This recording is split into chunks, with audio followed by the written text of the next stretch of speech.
Hey y'all, thanks for tuning back into Mechanic. I hope everybody's having a great week. Today we are talking Nikki carburetors. Everybody's got them and everybody has problems with them. So I found a super awesome money saving secret and I'm fixing to let you know about it. Oh, and I have to give a huge thanks to my buddy John Clem. He has been an awesome friend here on YouTube. He has been with my channel since I had barely any subscribers at all. He went to my Amazon wish list and got me a new set of adjusting tools. Thank you so much. I am going to put these to good use. But before we jump into today's video, if you are a fan of saving time, money, and frustration while watching in-depth tutorials on how to fix your own small engine equipment, you've come to the right place because that's what I do. I upload about 2 to 3 times a week, and if that sounds interesting to you, that like button is looking mighty lonely down there. Why don't you go ahead and show it some love? Hit that subscribe button and don't forget to hit that notification bell. All right, so let's work our way from the bottom to the top. Now, on the bottom of the bowl, you'll find most Nikki carburetors have a fuel shutoff solenoid. And what this is for, it's a backfire preventer. It actually shuts the fuel off so it doesn't let any excess go through to backfire. Now, whenever one is working correctly, it is connected to your electrical wiring harness. Whenever you turn your key on, it has a magnet inside that will pull this little plunger down. And so it'll let the gas flow through. As soon as you turn your key off, it disengages and it will shut your fuel off immediately. Now, a lot of times when these fail, they get gunky inside and they fail rusted almost in a closed position. So they won't let any gas go through at all. But sometimes they just don't work at all. And then so they constantly stay up and never disengage. So while you have everything attached still to your mower, it's pretty simple to go ahead and check your fuel shutoff solenoid. You can just turn your key slightly and you will hear the slight click of the plunger working whenever it is working correctly. But if you're not sure, you don't hear anything and you want to double check and you go ahead and take the carburetor apart, there's another way to actually check it. And my friend over at Eliminator Performance taught me this trick. And if you have not found out his channel yet, please go over there and subscribe. I will leave a link in the description box below. They put out amazing content. But he said all you need is a 9-volt battery and a little 9-volt battery connector like you would find out of an old radio or something like that. And I'm going to show you just how he did it. And it's a pretty cool little trick.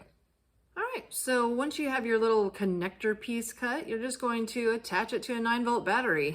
You're gonna wanna put this somewhere where it's going to not roll around on you, and you're just going to touch the ends. Now, this one you can hear, this one you can't, and I'm gonna give you a better viewing to show just which one's working and which one's not.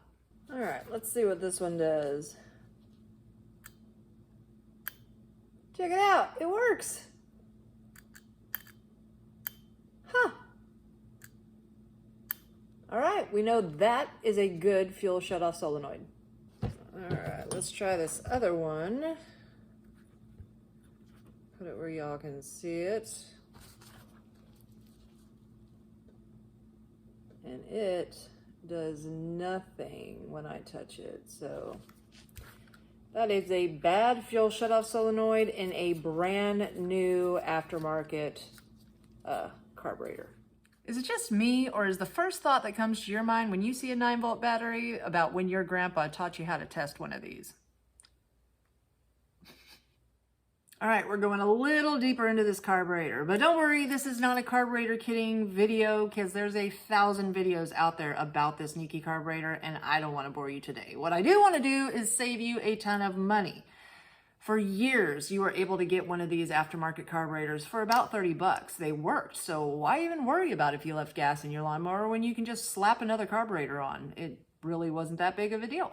But for the last 2 years, we've seen a huge decline in craftsmanship and quality to where only about 50% of the ones that we would get into the shop actually worked. They wouldn't work right off the bat. So we gave up on aftermarket carburetors and went solely to if a customer brought one in that had to be replaced and could not be kitted, we had to replace it with OEM, which is about $124. Another thing that you have to be leery of when you're buying aftermarket is which way the fuel nipple actually comes out of the carburetor. As you can see on this actual Briggs OEM carburetor, it comes out as a 90, and it might be different depending on whatever model number that you have. But on this one, this is an aftermarket and it comes straight out. That might not work on whatever unit this carburetor goes on. Now, if the carburetor could be kitted, here's where the issue was. Briggs sells a carburetor kit, but it's about $55, and it's missing one of the most important pieces to the carburetor. You could buy the kit pieces individually, but that's still about $45 for just the needle, bowl gasket, and jet. Now, what's crazy though, 50% of the customers that I would have come into the shop, they didn't even realize that their jet needed to be replaced at all. Now, you can buy aftermarket kits for these, but to be honest, the quality of those kits, they're not any better. So let me show you the most important piece to this carburetor and how you can get actual OEM quality parts for about 20 bucks. So after you've removed your bowl, your float pin, your float, and your needle, you get to the fuel transfer tube.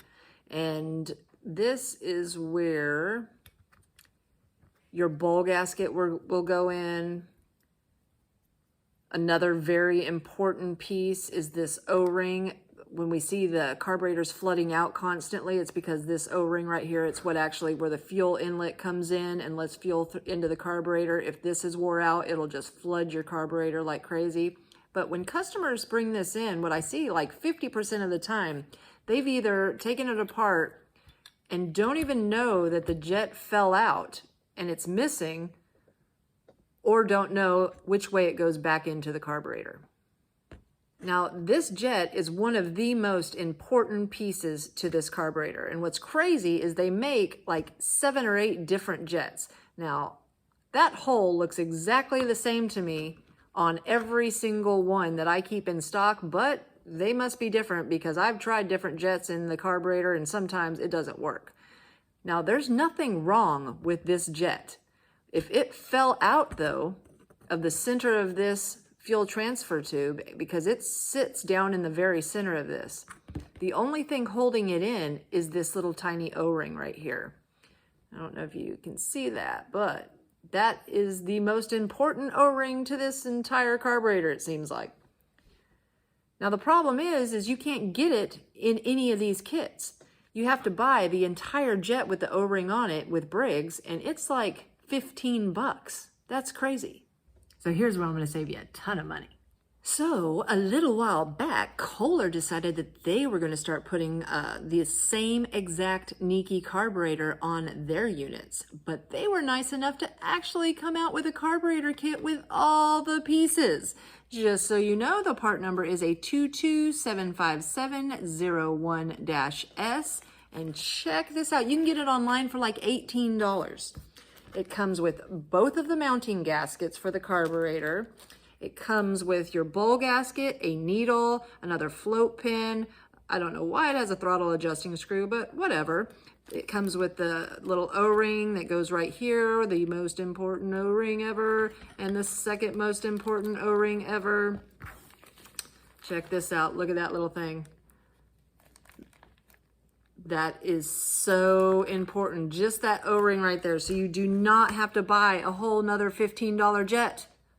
You can get the whole kit, everything you need for $18. So that's it, guys. I hope this video saves you time, money, and frustration in the future. If you found this video helpful, please give me a like and subscribe, and please leave a comment. I love to read through the comments. If you haven't found us on Facebook yet, find us at facebook.com/Chicanic. We're also on Instagram at The Real Chicanic, where you will see things that I do not post on YouTube or Facebook. And find us, I have a new website, Chicanic.com. Please go check it out there. We're fixing to launch t-shirts, so I'll keep you updated on that one. Thanks, y'all. Have a great day.